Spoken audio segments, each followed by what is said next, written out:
మన వాళ్ళు చెబుతుంటే అరే ఇన్ని చేసిందా మన ప్రభుత్వం, సన్నబియ్యం ఇచ్చిందా, రైతు రుణమాఫీ చేసిందా, రైతు భరోసాకు నిధులు ఇచ్చిందా, 60,000 ఉద్యోగాలు ఇచ్చిండ్రా, అమ్మ ఆదర్శ పాఠాలు నిర్వహించిండ్రా, స్కిల్స్ యూనివర్సిటీ పెట్టిండ్రా, స్పోర్ట్స్ యూనివర్సిటీ పెట్టిండ్రా, ఇట్లా ప్రతి కార్యక్రమాన్ని చర్చినప్పుడు ఆశ్చర్యంతో నోరు తెరిచి చూస్తున్నారు.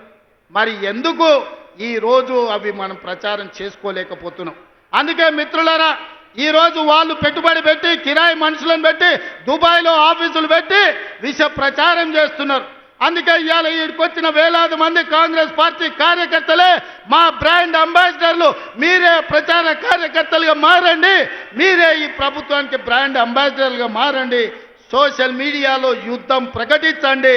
మన యుద్ధంలో కల్వకుంట్ల గడి తుణుకలు అయిపోవాలి. అందుకే మిత్రులారా, ఇవాళ మనం కలుసుకున్నాం. మా ఎన్నికలు అయిపోయినాయి, ఎమ్మెల్యే అయిపోయింది, ఎమ్మెల్సీ అయిపోయింది, ఎంపీ అయిపోయింది, ప్రభుత్వం అయిపోయింది. నాయకుల ఎన్నికలు అయిపోయిన వేదిక మీద ఉన్నోళ్ళకు ఇక ప్రాణ సమానులైన మా కార్యకర్తల ఎన్నికలు ఉన్నాయి. మిమ్మల్ని గెలిపించే బాధ్యత నాది. సర్పంచులుగా, వార్డు మెంబర్లుగా, ఎంపీటీసీలుగా, ఎంపీపీలుగా, జడ్పీటీసీలుగా, జిల్లా పరిషత్ చైర్మన్లుగా, కౌన్సిలర్లుగా, కార్పొరేటర్లుగా, మేయర్లుగా మిమ్మల్ని గెలిపించే పూచి నేను తీసుకుంటా. మీ సోదరుడు మీకు అండగా నిలబడతాడు. గ్రామ గ్రామాన, తండాలలో, గూడాలలో, మారుమూల పల్లెల్లో కంకణం కట్టుకొని బయలుదేరండి. రాబోయే స్థానిక సంస్థల్లో 100% కాంగ్రెస్ పార్టీ కార్యకర్తలకు న్యాయం జరుగుతుంది. మిమ్మల్ని గెలిపించుకునే పూచి నాది. ఇవే కాదు, ఈరోజు గుడి కమిటీలు కావచ్చు, మార్కెట్ కమిటీలు కావచ్చు, కార్పొరేషన్లో డైరెక్టర్లు కావచ్చు, అన్ని పదవులు ఇచ్చే వరకు ఈరోజు విశ్రమించను. మీ కండగా నిలబడడానికి మీనాక్షి నటరాజన్ గారు ఢిల్లీ నుంచి వచ్చిండ్రు. మీకు 100% న్యాయం జరుగుద్ది. మీకు న్యాయం చేసే బాధ్యత నాది. ఇదే కాకుండా చాలామంది నాయకులకు ఒక భయం ఉంది. మా దగ్గర ఎమ్మెల్యే గెలిచిండు, లేకపోతే మా దగ్గర ఎవరో ఎమ్మెల్యే వచ్చిండు, రేపు భవిష్యత్తులో నా పరిస్థితి ఏందని. అందుకే నేను ఒక మాట చెప్పదలుచుకున్నా. వచ్చే ఎన్నికల్లో సీట్లు పెరగబోతున్నాయి. 119, 153 అసెంబ్లీలు కాబోతున్నాయి. పార్లమెంటు సీట్లు పెరగబోతున్నాయి. ఇవాళ 60-70 మంది ఎమ్మెల్యేలు ఉన్నారు. ఇంకా 80 మందికి కొత్తగా టికెట్లు ఇచ్చే అవకాశం ఉంది. మీరు ప్రయత్నం చేయండి, ప్రజల్లో ఉండండి, చేయండి. మీకు టికెట్లు ఇచ్చి గెలిపించుకునే బాధ్యత, మిమ్మల్ని ఎమ్మెల్యేలను మంత్రులు చేసే బాధ్యత కాంగ్రెస్ పార్టీ, మల్లికార్జున్ ఖర్గే, రాహుల్ గాంధీ గారు తీసుకుంటారని నేను ఈ సందర్భంగా తెలియజేస్తున్నా. రాబోయే రోజుల్లో మా ఆడబిడ్డలకి, ఇక్కడ కూర్చున్న మా మహిళలకు చెప్తున్నా, మహిళా రిజర్వేషన్ రాబోతుంది. 51 మంది కనీసం ఆడబిడ్డలు ఎమ్మెల్యేలు కాబోతున్నారు. 60 మంది దాకా ఆడబిడ్డలు అసెంబ్లీలో ఉండబోతున్నారు. 5-6 మంది కనీసం మంత్రివర్గంలో మంత్రులు కాబోతున్నారు. అందుకే సోదరులారా, యువకులకు నేను మాట ఇవ్వదలుచుకున్నా. మీరు కొట్లాడండి, ప్రజల్లో ఉండండి.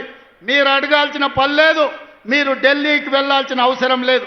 మీ టికెట్ మీ ఊరికి, మీ ఇంటికి తెచ్చిచ్చి, మీ దోవ ఖర్చులు ఇచ్చి మిమ్మల్ని గెలిపించుకునే బాధ్యత కాంగ్రెస్ పార్టీ తీసుకుంటుంది. ప్రజల్లో ఉండే ఆడబిడ్డలకు టికెట్లు ఇచ్చి మహిళా నాయకత్వాన్ని పెంపొందించే బాధ్యత కాంగ్రెస్ పార్టీ తీసుకుంటుంది. ఖర్గే जी, इस मंच से मैं आपको एक भरोसा, एक वादा करना चाहता हूं. आज गांव-गांव से, आदिवासी जिलों से हमारे भाई बहन लोग इधर आ गए. वो विलेज का ग्राम अध्यक्ष है, मंडल अध्यक्ष है, जिला के अध्यक्ष है. इन सब लोगों के दिल मैं देखा, इन लोगों का दिल का धड़कन मैं समझता हूं.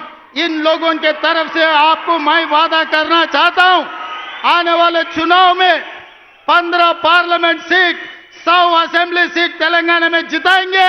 दिल्ली को हम 15 पार्लियामेंट एमपी को भेज देंगे. 100 एमएलए को जिता के यहीं दोबारा हम सरकार बनाएंगे. आपके जिम्मेदारी सोनिया जी को, राहुल गांधी जी को, प्रियंका जी को, केसी वेणुगोपाल जी को आप यहां पर लेकर आना. सरकार जिताने का जिम्मेदारी हमारे भाइयों का, हमारा 100 एमएलए से एक भी कम पड़ा मुझे पूछना. 100 से एक भी कम नहीं होने दूंगा, ये मेरा वादा है. पिछले बार मैं वादा किया, वरन रंगारेड्डी जिले में राजीव गांधी चौरास्ता में हम आपको वादा किया था सरकार बनाने का।